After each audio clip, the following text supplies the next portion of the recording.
Everyone says, just be yourself. But no one tells you how. Because the truth is, most people don't even know who they are anymore. Not really. You change depending on where you are. At home, one version. With friends, another. At work, someone else. Online, something else entirely. And somehow you call all of that you. But here's what the mirror never shows you. It doesn't show who you are. It shows what you've learned to accept. Think back. When you were a child, you didn't think about how you came across. You cried when you were sad. You laughed when something was funny. You said exactly what you thought, without checking if it was appropriate. You were whole. Then school happened, and for the first time, someone told you to sit still, to be quiet, to raise your hand before speaking. Not because it was wrong to speak, but because there were rules now. Rules about how to exist in a room full of people. Then came adolescence, and the rules got more complicated. Suddenly, it wasn't just about sitting still. It was about what you wore, how you talked, what music you liked, who you were seen with. And for the first time in your life, you started editing yourself. Not because someone forced you, but because you discovered something terrifying. Being rejected hurts, so you made a deal, a silent deal, with everyone around you. I will show you the version of me that you're comfortable with, and in return, you will accept me. Most people make that deal at 14 and never rethink it again. Think about it. How many times have you stayed quiet when you wanted to speak? Agreed when you didn't believe it? Smiled when you didn't feel okay? Not once, but again and again and again. You didn't become fake overnight. You adapted to fit in, to be accepted, to feel safe. And slowly, you started removing parts of yourself. Not all at once, just a little at a time. The opinion that was too much, the feeling that was too intense, the dream that was not realistic. Gone. Until one day, being yourself started to feel uncomfortable, like wearing clothes that used to fit. And that is the moment most people miss, because from there, you don't just adjust anymore, you perform. Even when you're alone, you're still performing, still filtering, still adjusting, as if someone is watching. Psychologists call this self-monitoring, the ability to observe your own behavior and adjust it based on social context. In small doses, it's useful.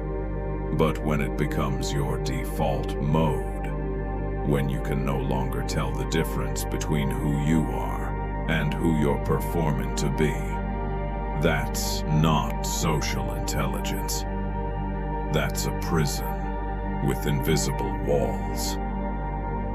In 1987, psychologist Mark Snyder published research on what he called the self-monitoring scale.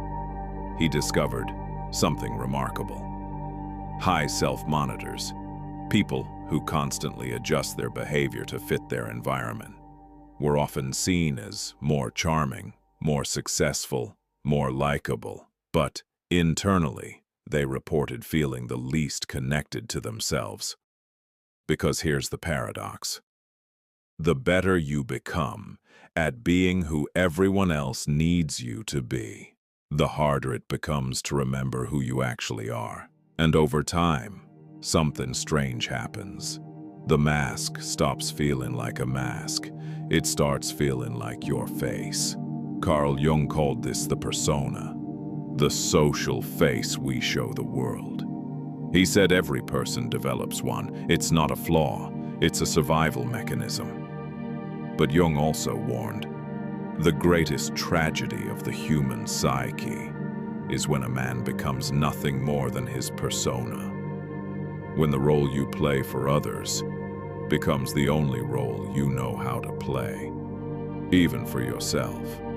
The mirror in your bathroom reflects your face back to you, but it doesn't reflect your conditioning. It doesn't show you the opinions you've borrowed, the values you inherited without examining, the version of success someone else defined for you. It just shows you what you've practiced showing. Here's what nobody talks about. Living in performance mode has a price, not a price you pay all at once. A slow tax, paid daily, in exhaustion, in that hollow feeling after social interactions, even with people you love, in the strange loneliness of being surrounded by people who only know your performance.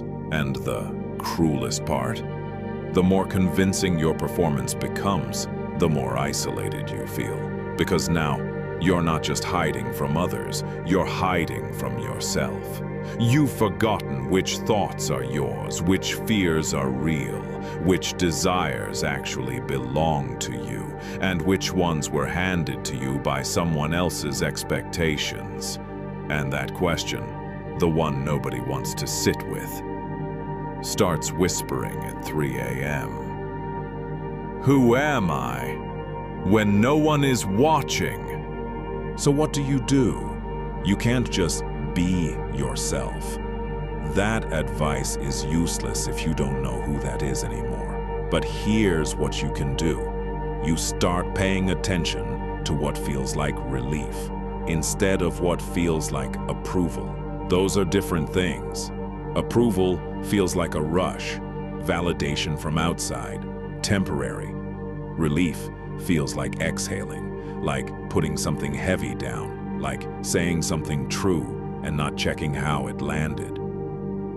You start noticing when you're performing, even in small moments, the opinion you didn't give, the feeling you swallowed, the moment you laughed when something wasn't funny.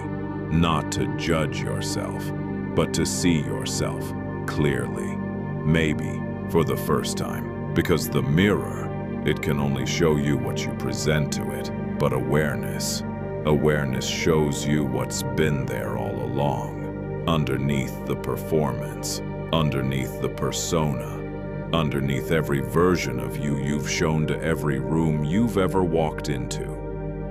There is something that has never changed, something that was there before the adaptations, before the edits, before the deals you made to be accepted. And finding that thing, that's not just self-discovery.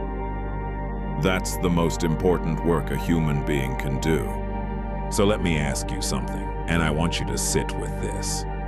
Don't just move past it. If no one was watching, if there were no consequences, no judgment, no one to impress or disappoint, who would you be?